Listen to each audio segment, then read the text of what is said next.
welcome to Thursday Debate with Taghreed Hussein here on Nile TV International. Well, tonight a very interesting topic as well as a very distinctive guest.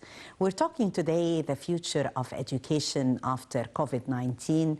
Did COVID-19 actually change the future of education forever? A big question mark, and a question that we are going to discuss with further analysis with our dear guest for tonight, Mrs. Senida Kiehl, international educational consultant, who has always been adding to the show with her bright ideas. Thank you so much, Senida, for coming to Nile TV. Always a pleasure to be here. Thank you for having me again. Thank you so much. And together we'll be talking about this topic, COVID-19 changing the future of education. As you all know that since 2020, this year had witnessed one of the worst pandemics in the recent history, namely COVID. And most governments struggled actually in order to respond to this pandemic. Among the pandemic's countless consequences, definitely disrupting some educational systems. They have been impacted globally, leading to partial and sometimes total closures of schools and universities. So governments around the world tried to cope with COVID-19 challenges. We'll be talking more about also on online education, the pros and cons, and how those sense of closures had impacted hundreds of thousands of students globally, all around the world. Well, Egypt had adopted a hybrid school attendance model for the academic year 2020-2021. Definitely more than one lesson taught from COVID-19 pandemic. Did COVID, Senida, change education forever, in your opinion? When I was given the topic of our debate, I've tried to research a little bit to gather different information from different sources to see what people around the world, not only in Egypt, opinionate about this. And there's this opinion that this pandemic has put us at the doorsteps of the fourth industrial revolution. The idea seems to be that in the future there's going to be melange, a mix of digital, biological, and physical interaction via artificial intelligence, 3D printing, robotics, and they're all going to play a big part in what education is going to look like in the future. I have also looked at some important statistics in terms of EdTech investment, and if the investment had already happened a few years ago, in 2019 it's estimated that it was somewhere around $18 billion US dollars around the world. It is estimated that in just 3 more years, so that would be 2025, the investment would grow to about $350 billion around the world. What kind of investment is that? Very much of online platforms, anything to do with telephone applications, language applications, video tutoring, conferencing tools, so anything to digitalize even more the education that we see today. Yes. So the general idea, the general opinion tends to be that yes, education has been changed, and that digital technologies are going to be part of education in the future, an integral part of the education. However, there will be, of course, subjects which need a practical aspect, for example, laboratory studies. Yes. And in that case, the physical component is still going to be there, but this digital component is going to play a more and more important role in how we teach and how we educate our children. Yes, definitely. As you've mentioned wisely, that it changed forever, yes. However, in what way did it change, and in what way do you think this sense of the COVID-created change is going to last? Did we get used to the new mood, this sense of hybrid education, this sense of melange that you're talking about? Did we get used and accustomed to that as students and also as coaches, as trainers, as teachers? Well, I think the word would be adaptability, and I think we're still working at it. And if we remember that schools closed in most countries around March last year, we have certainly come a long way in 1 year.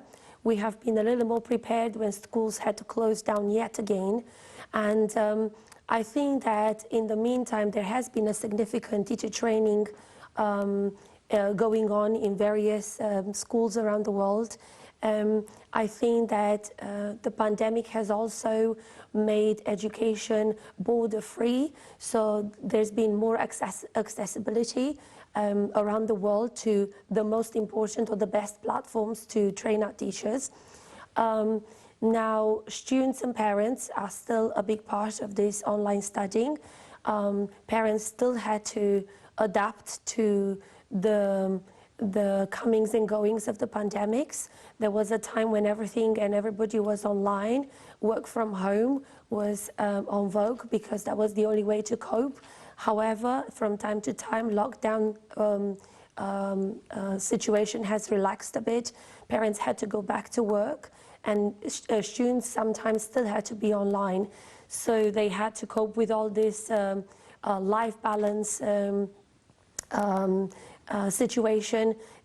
Parents had to remember how to do maths work again, and I think it's been they retrieved the info. It's been the most frustrating thing. Yes. I was just reading in a magazine about EdTech how parents felt most frustrated. First of all, about using the online platforms, but secondly, it was simply to remember how to solve those maths problems. They have now, life experience, and they've got diplomas up their sleeves, but still they need to remember how to help their children solve their maths problems. Yes. And in terms of children, I think children have the biggest capacity to adapt.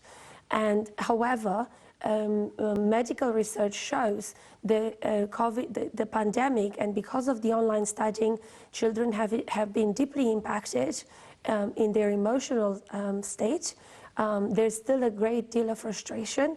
Even today, my son being online, he was frustrated because he just couldn't cope with two platforms at the same time. Mm-hmm. The teacher was online, and they asked him to access a platform, and he just couldn't manage the two platforms. Mm-hmm. And he was like, quick, I need to be. So the frustration is there.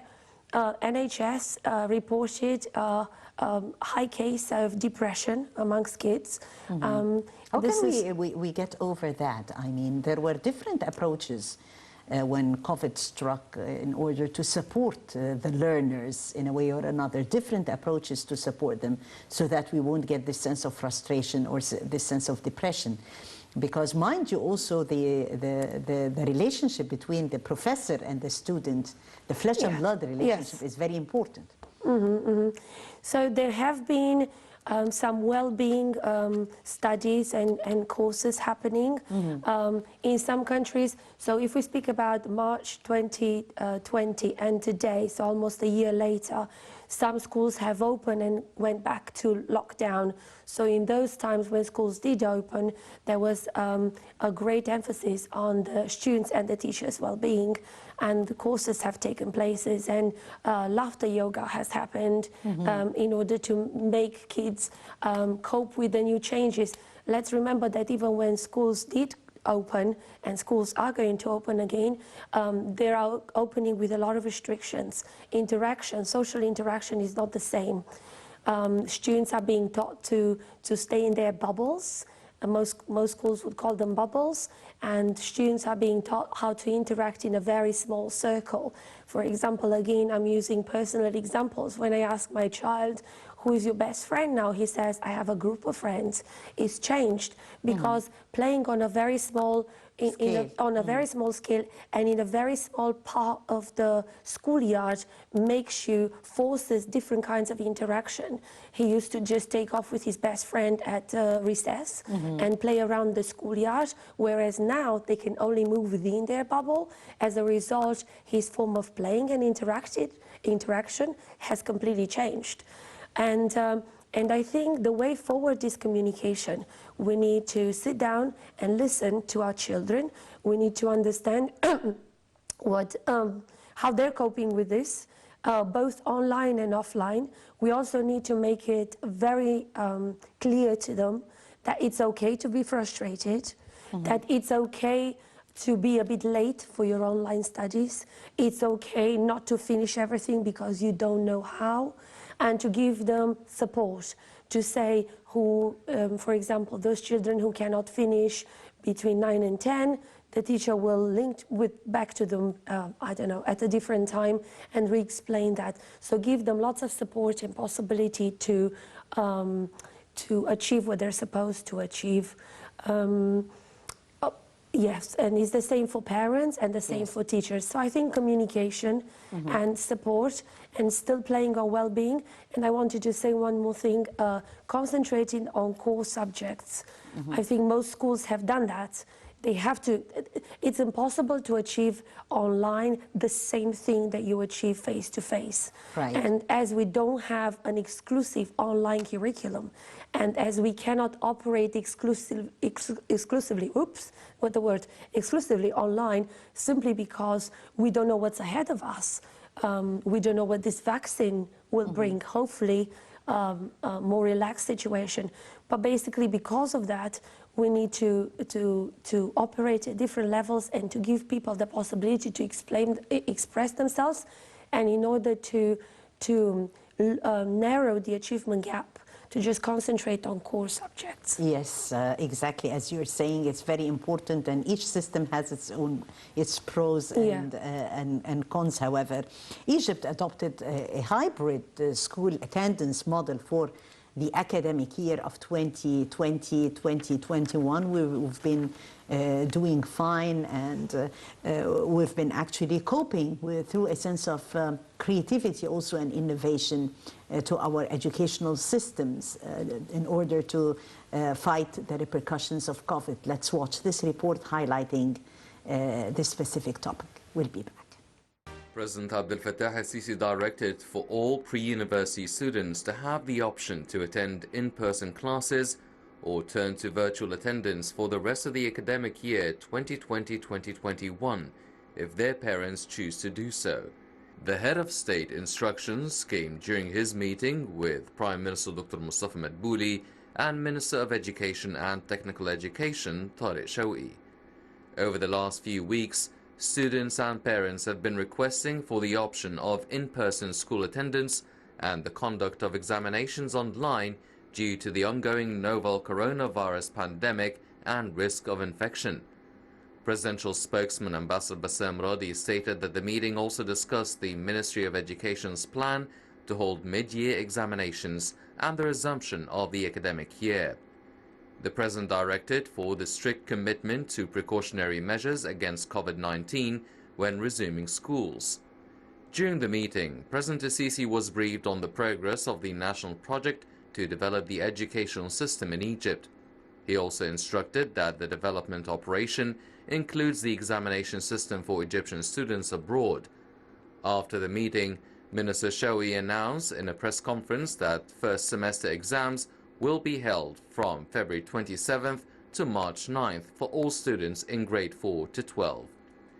Shawqi asserted that school attendance will be optional and that those parents who wish for their children to attend online classes should submit an official request to the Ministry of Education. He also confirmed that the Ministry of Health will provide coronavirus vaccines to all teachers and administrators working in all educational sectors and those responsible for exam monitoring. On Saturday, the committee tasked with managing the coronavirus crisis announced extending the mid-year vacation for one more week to February 27th. Earlier in December, the cabinet postponed first-term exams at schools and universities to after the mid-year vacation due to the second wave of COVID-19.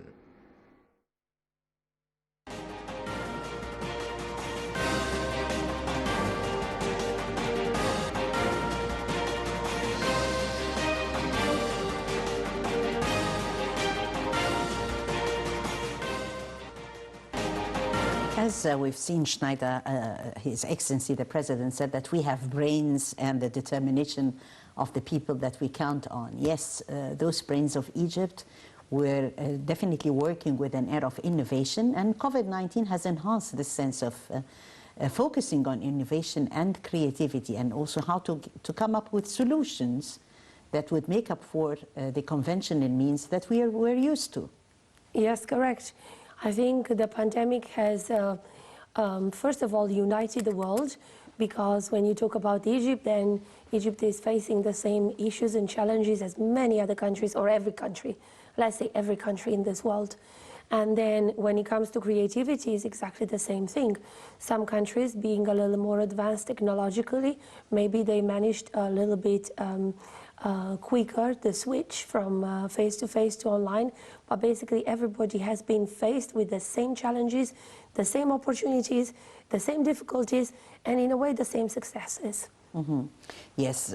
How do you, in your opinion, how do you see the crisis posing or opening up new opportunities for the teachers in order to catch up with the pace of what is happening in the world technologically, and also with the students themselves as well, to change a bit their conventional scheme of learning? Yeah, so there is this platform called TechEd, I think, and they said that from now on teachers are going to become influencers, which means that more and more lessons are going to be digitalized and scheduled in such a way that in case anything like this ever happens again, everybody knows where to follow.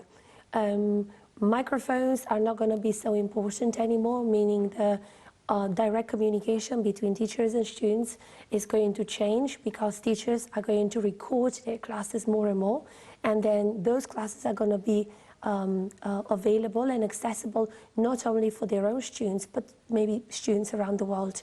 So cameras are not going to be as important as they are right now, because right now we struggle to, for example, when we're online, we still need that communication and then interaction with the teacher, even if it's online. But it looks like provisions for the future seem to be that's not going to be the case. So we're going to move towards more independent studying. Students are going to be encouraged to decide when and what they need to study, and in their own time. So flexibility, independent studying is going to be the way forward from here, because otherwise technology advances without us, and we need to be able to catch up. Yes, catching up. What does it take to catch up with innovation techniques in education today worldwide? I think preparation. It starts, of course, with teacher training. The teachers, because they're teachers, right? The minute they know how to manage this technology, the first thing they can do is show the students how to manage. And I have seen a huge improvement in how teachers manage themselves on the different platforms, like I said, since last year. Teachers have become better and better, more versatile at managing the different options, the different tools. The emails flow better between teachers and parents and back to the students.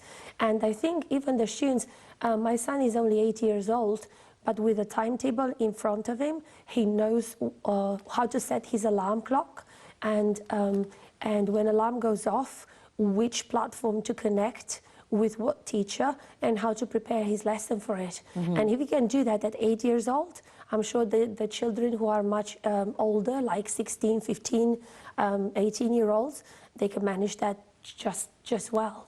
Yes. So preparation, we still need to keep training.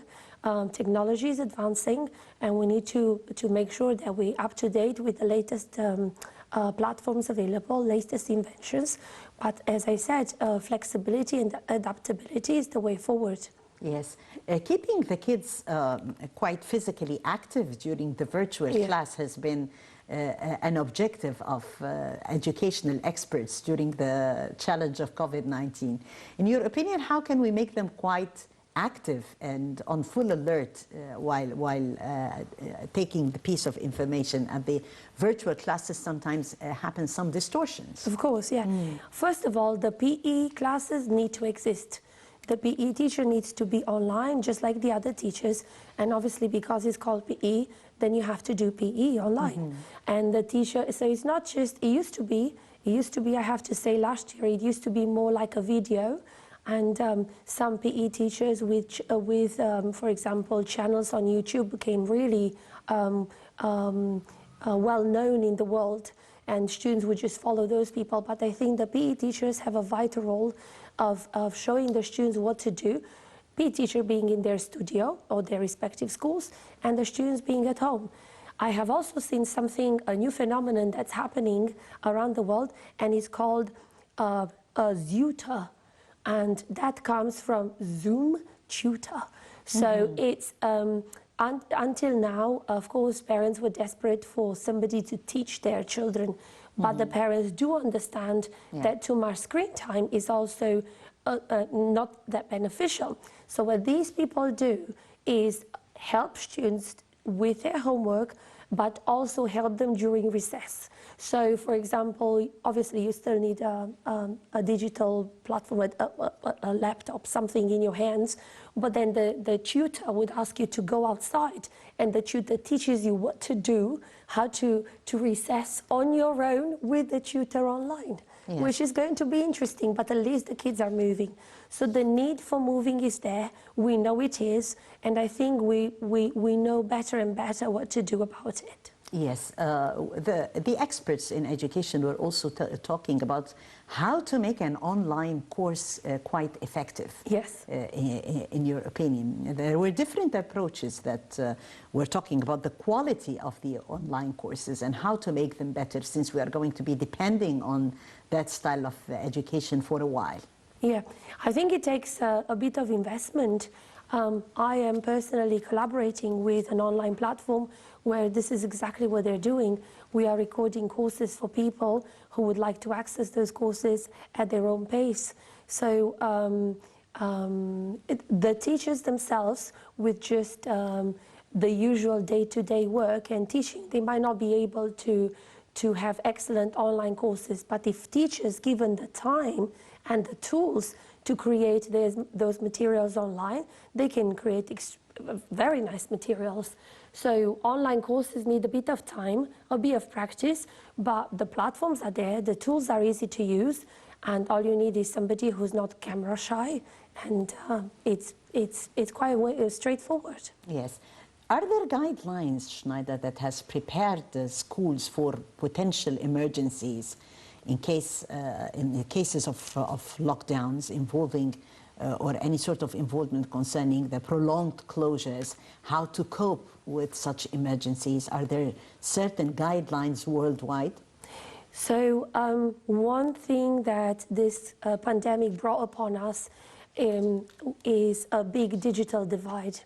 So I could say that yes, there are guidelines for some schools, but not for all schools, and this is a big problem.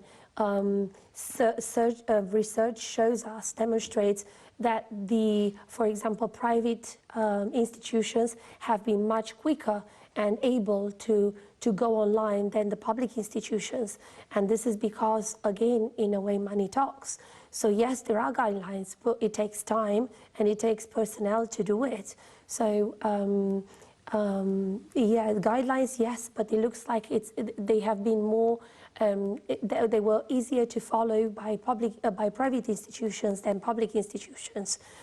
Yeah, so I think we need to invest in public infrastructure to narrow the achievement gap, because the pandemic has created this incredible division between students with financial possibilities and students less fortunate financially. And it looks like there are 450 million students worldwide who still, in this year of pandemic, have not really had access to online studying. So that means that 90% of these people who are already at risk of falling behind are now really behind compared to the rest of the students who managed to stay online in spite of the crisis. So, Yes, definitely. It reflects, well, the coronavirus pandemic has affected the children's well-being at the same time, and my next question to Senida is concerning how far did it affect adults' well-being as well, and did it affect adults' well-being differently than what it did with the children? I think it's affected both, but it looks like we won't know the magnitude of the physical and medical effect on neither children nor adults until the pandemic is more or less over. Why so? It's because people have less access to medical institutions, simply because a lot of the medical facilities have stopped treating patients and they focus on patients with COVID. And as a result, if you call in for a doctor, because, for example, you suffer from depression, you might not be considered an emergency case, and as a result, you don't get the medical aid that you need at the time that you need. So it looks like, yes, everybody has been affected mentally a lot. Cases of depression, attention disorder. Think about countries where people live in really small apartments, and when there were strict lockdown regulations, neither children nor adults have been allowed to leave the premises. The only way the only way out was probably to put the rubbish out, for example. Mm-hmm. So this obviously affects both physically and mentally, but especially mentally. So we do know that there's a big progress in, not big progress, but an increase in depression and attention disorder issues, mm-hmm. but also physical activity. We all know, mente sana in corpore sana. You need physical activity to keep your brain going, and if mm-hmm. that doesn't happen, it's not only that your muscles, so to speak, suffer, but your brain, your concentration levels suffers. Then, of course, the typical aspect of using too much screen for children, their eyesight, their attention span, you know. However, surprisingly, I have found something today that I was a bit, something positive in all this gloom and maybe downside of pandemic. The retaining information while being online has increased compared to retaining information when you're at school. This is incredible. So apparently, when children are online, they retain between 25 to 60% of information, whereas the same children, when they go to school, they only retain from face-to-face classes about 8 to 10%. That's incredible. Mm-hmm. So online does help to retain more information, and this is something this is something positive. Mm-hmm. It has also helped a lot those students who are introverts. So introverts need time to concentrate. They hate the hustle and the bustle and mm-hmm. the noise of the classroom. They need time to think about what they have to do.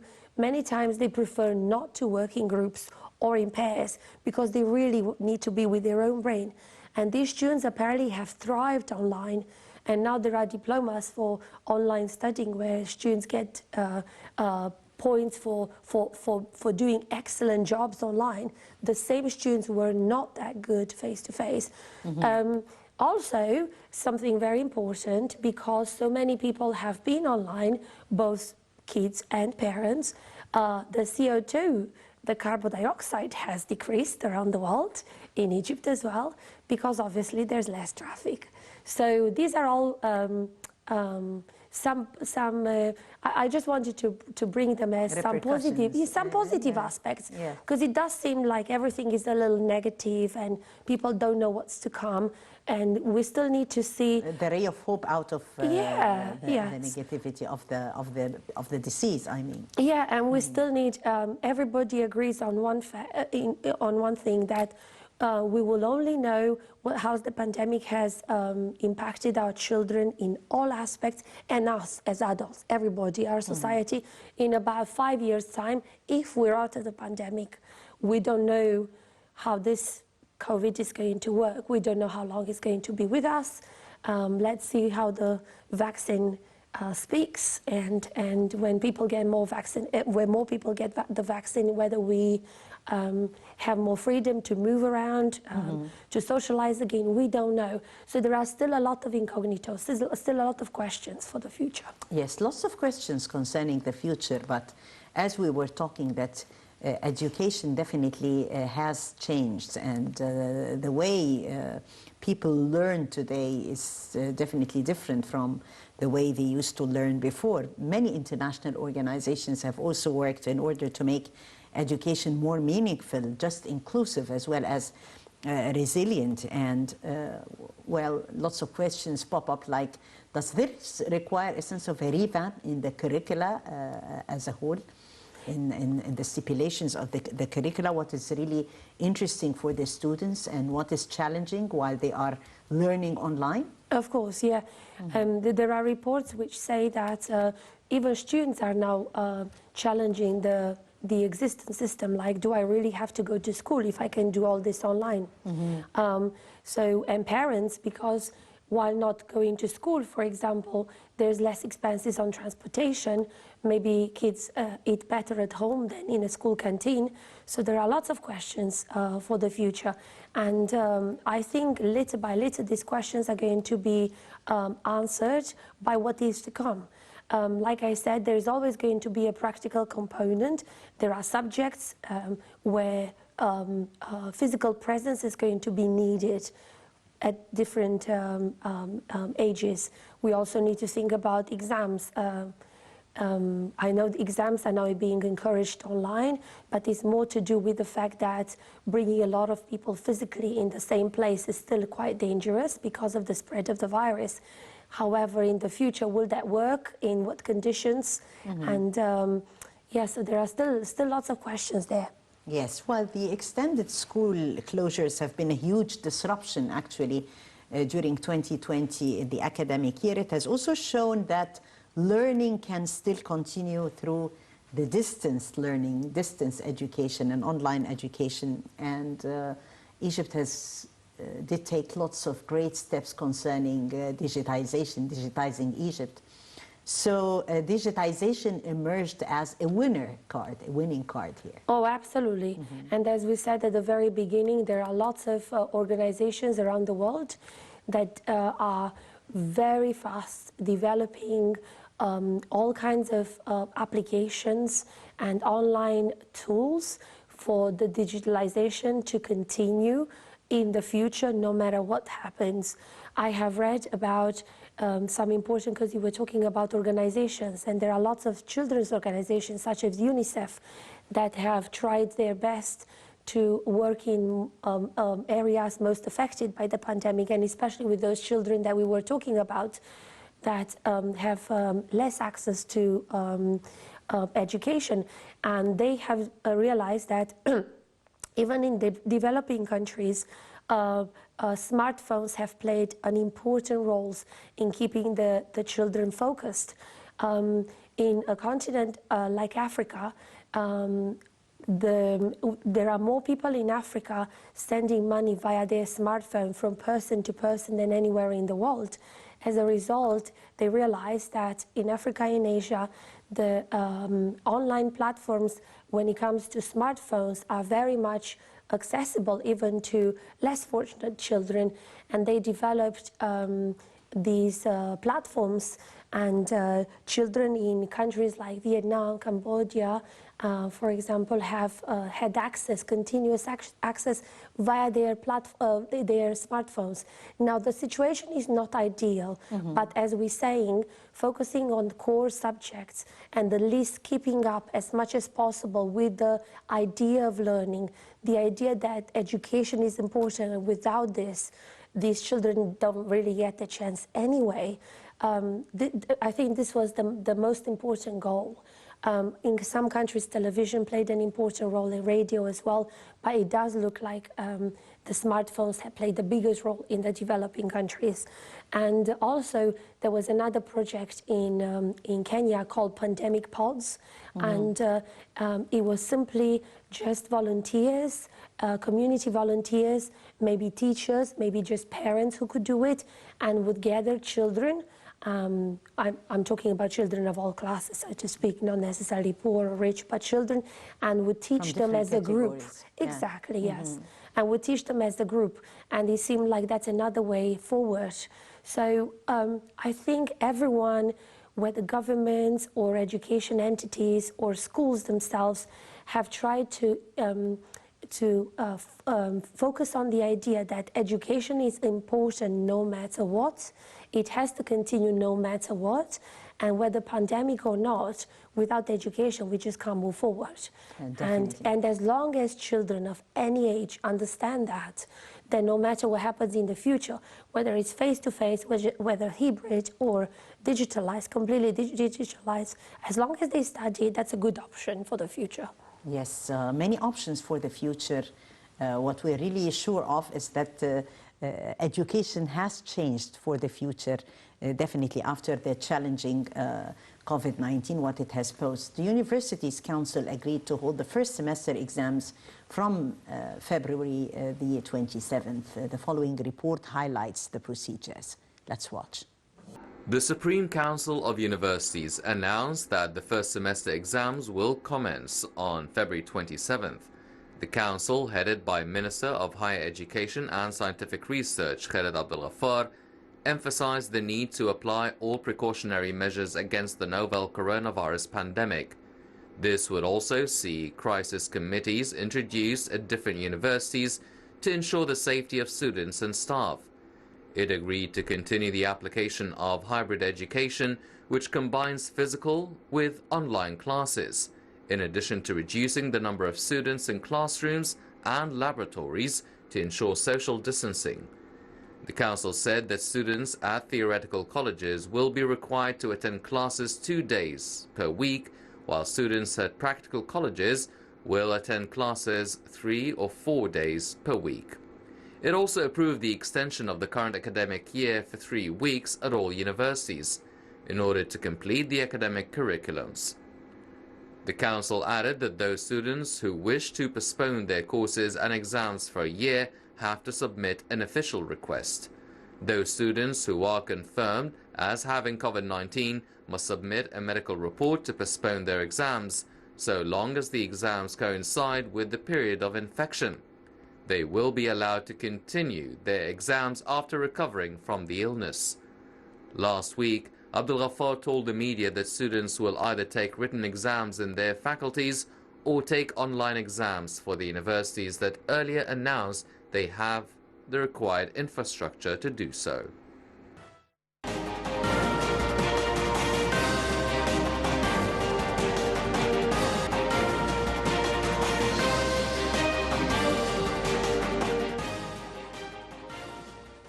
As we've seen together in the promos, how Egypt today, under the leadership of President Abdel Fattah al-Sisi, is investing in the human being. The human being comes first, and working for a better quality of life for the Egyptian citizen, whether through education and healthcare. And as we've seen together, Senida, the 100 million, 100 million صحة, the 100 million healthcare services has been definitely a cornerstone that has helped Egyptians manage also through the period of COVID pandemic striking, and our educational system has been also going through lots of revamp and development. This in addition to focusing on the developmental process in the country and the different projects. This brings me to the question of depending on the brains. Remember when we talked about investment in the brains? So the president is investing in the Egyptian brains that will definitely be reflected on education, and mainly the primary school, which is or the elementary school, which is very important phase in one's life. Maybe the information that we get during this time lasts even while we grow up. Correct, yes.